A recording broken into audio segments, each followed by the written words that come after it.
Welcome friends. ಈ ವಿಡಿಯೋದಲ್ಲಿ ಸಮಾಂತರ ಶ್ರೇಣಿಯ ಕೆಲವು ಉದಾಹರಣೆಗಳನ್ನು ನಾವು ಬಿಡಿಸೋಣ.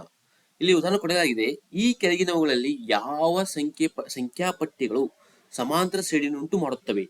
ಅವುಗಳ ಸಮಾಂತರ ಶ್ರೇಣಿಯನ್ನು ಉಂಟು ಮಾಡಿದರೆ ಅದರ ಮುಂದಿನ ಎರಡು ಪದಗಳನ್ನು ಹಿಡಿಯಿರಿ. ಇಲ್ಲಿ 4 ಉದಾಹರಣೆಗಳು ಕೊಡಲಾಗಿದೆ. ಓಕೆ, ಸೊ ಇಲ್ಲಿ 1 by 1 ನಾವು ಸಾಲ್ವ್ ಮಾಡೋಣ. ಮೊದಲನೇ ತೆಗೆದುಕೊಳ್ಳೋಣ. ಸೊ 4, 10, 16, 22 ಡ್ಯಾಶ್ ಡ್ಯಾಶ್ ಮುಂದಿನ ಎರಡು ಪದಗಳನ್ನು ಕಂಡುಹಿಡಿಯೋಣ ನಾವು ಇಲ್ಲಿ. ಓಕೆ, ನಾವು ಇದಕ್ಕೆ ನಾವು ಮೊದಲನೇ ಪದಕ್ಕೆ ನಾವು A1 ಅನ್ನೋಣ, ಎರಡನೇ ಪದಕ್ಕೆ A2 ಅನ್ನೋಣ, ಮೂರನೇ ಪದಕ್ಕೆ A3, ನಾಲ್ಕನೇ ಪದಕ್ಕೆ A4 ಈ ರೀತಿ ನಾವು ಹೆಸರು ಕೊಡೋಣ. ಓಕೆ, ಸಾಮಾನ್ಯ ಅಂತರವಿದ್ದರೆ ಮಾತ್ರ ಇದು ಸಮಾಂತರ ಶ್ರೇಣಿಯಾಗುತ್ತದೆ. ಇಲ್ಲದಿದ್ದರೆ ಅದು ಸಮಾಂತರ ಶ್ರೇಣಿ ಆಗಲು ಸಾಧ್ಯವಿಲ್ಲ. ಸಮಾಂತರ ಶ್ರೇಣಿಯನ್ನು ಹೇಗೆ ಹಿಡಿಯುವುದು? ಇಲ್ಲಿ ನೋಡಿ, A2 ಮೈನಸ್ A1 ಮಾಡೋಣ. ಅಂದರೆ 10 ಮೈನಸ್ 4 ಮಾಡಿದರೆ ನಮಗೆ 6 ಬರುತ್ತದೆ. ಓಕೆ, ಮತ್ತೊಂದು ಎರಡು ಸಂಖ್ಯೆಯನ್ನು ತೆಗೆದುಕೊಳ್ಳೋಣ. A3 ಮೈನಸ್ A2 ತೆಗೆದುಕೊಳ್ಳೋಣ. 16 ಮೈನಸ್ 10 ಇಲ್ಲೂ ಪ್ಲಸ್ 6 ಬಂತು. ಓಕೆ, A4 ಮೈನಸ್ A3 ತೆಗೆದುಕೊಳ್ಳೋಣ. ಅಂದ್ರೆ ಇಲ್ಲಿ 22 ಮೈನಸ್ 16 ಅಂದ್ರೆ ಇಲ್ಲಿ ಎಷ್ಟು ಕೂಡ ಇಲ್ಲಿ ಕೂಡ ಇಲ್ಲಿ 22 ಇಲ್ಲಿ ಕೂಡ 6 ಬಂತು. ಅಂದ್ರೆ ಪ್ರತಿಯೊಂದು ಪದಗಳ ಅಂತರ ಸಾಮಾನ್ಯ ವ್ಯತ್ಯಾಸ 6 ಇದೆ. ಅಂದರೆ ಇದು ಸಮಾಂತರ ಶ್ರೇಣಿ ಆಗುತ್ತದೆ. ಮುಂದಿನ ಎರಡು ಪದಗಳು ಯಾವುವು? ಸೊ 22ರ ನಂತರ ನಾವು 6 ಅಂತರ 6 ಸೇರಿಸಿದರೆ ನಮಗೆ 28 ಬಂದಿತ್ತು. ಓಕೆ, ಮತ್ತು 28ಕ್ಕೆ ಮತ್ತೆ ನಾವು 6 ಸೇರಿಸಿದರೆ ನಮಗೆ 34 ಬಂತು. ಮುಂದಿನ ಎರಡು ಪದಗಳು ಅಂದ್ರೆ 22 ನಂತರ 28 ಮತ್ತು 34 ಆಗುತ್ತದೆ.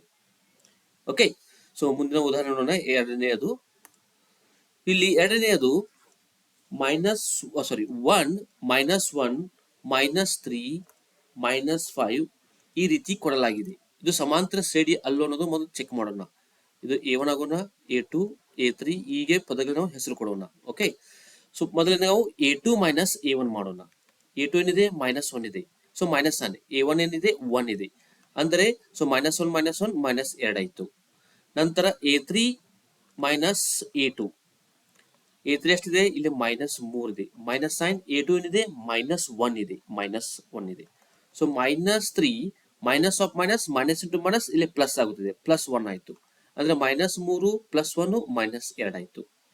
ಓಕೆ, ಮತ್ತೊಂದು ಸಲ ತೆಗೆದುಕೊಳ್ಳೋಣ. A4 ಮೈನಸ್ A3 ತೆಗೆದುಕೊಳ್ಳೋಣ. A4 ಇಲ್ಲಿ ಎಷ್ಟಿದೆ? -5 ಇದೆ, ಮೈನಸ್ ಸೈನ್. A3 ಎಷ್ಟಿದೆ? ಇಲ್ಲಿ -3 ಇದೆ, ಬ್ರಾಕೆಟ್ ಒಳಗೆ ಹಾಕಬೇಕು ನಾವು. ಸೊ -5 ಮೈನಸ್ ಇಂಟು ಮೈನಸ್ +3 ಆಯ್ತು. ಅಂದ್ರೆ -5 +3 -2 ಆಯ್ತು. ಇವೆಲ್ಲ ವ್ಯತ್ಯಾಸ ನೋಡಿದರೆ -2 ಇದೆ, ಅಂದ್ರೆ ಇದು ಸಮಾಂತರ ಶ್ರೇಣಿವಿದೆ. ಓಕೆ, ಆದ ಕಾರಣ ಮುಂದಿನ ಎರಡು ಪದಗಳನ್ನು ಕಂಡುಹಿಡಿಯೋಣ.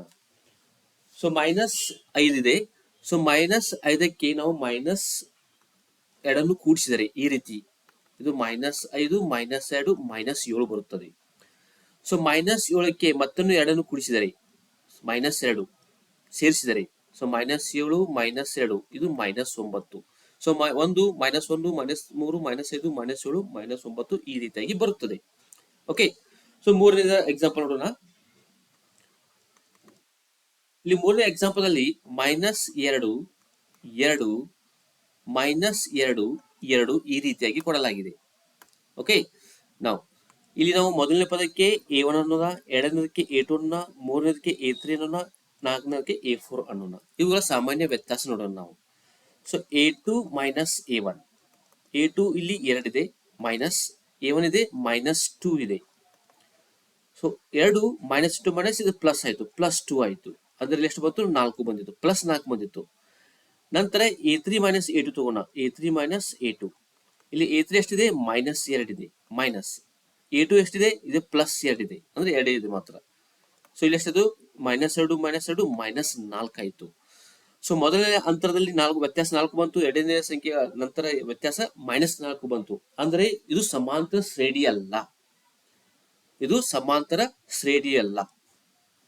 ಓಕೆ, ಸೊ ನಾಲ್ಕನೇ ಉದಾಹರಣೆ ನೋಡೋಣ ಬನ್ನಿ. ಇಲ್ಲಿ ನಾಲ್ಕನೇ ಉದಾಹರಣೆಯಲ್ಲಿ 1 1 1 2 2 2 ನಂತರ 3 3 3 ಈ ರೀತಿಗೆ ಕೊಡಲಾಗಿದೆ. ಓಕೆ, ಇವುಗಳನ್ನ ನಾವು A1 A2 A3 A4 A5 A6 A7 A8 A9 ಅಂತ ಈ ರೀತಿ ಹೆಸರು ಕೊಡೋಣ. ಸೊ A2 ಮೈನಸ್ A1 ತೆಗೆದುಕೊಳ್ಳೋಣ. ಸೊ 1 ಮೈನಸ್ 1 ಇಲ್ಲಿ ಬಂತು 0 ಬಂದಿತ್ತು. ಓಕೆ, ನಂತರ A3 ಮೈನಸ್ A2 ತೆಗೆದುಕೊಳ್ಳೋಣ. ಸೊ ಇದು 1 ಮೈನಸ್ 1, ಇದು ಕೂಡ 0 ಬಂತು.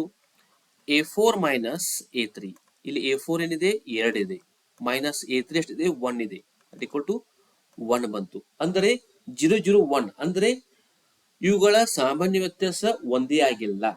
ಆದ್ದರಿಂದ ಈ ಕೊಟ್ಟಂತ ಶ್ರೇಣಿ ಇದು ಸಮಾಂತರ ಶ್ರೇಣಿ ಅಲ್ಲ. ಈ ರೀತಿಯಾಗಿ ನಾವು ಸಮಾಂತರ ಶ್ರೇಣಿ ಅನ್ನು ನಾವು ಕಂಡುಹಿಡಿಯಬಹುದು.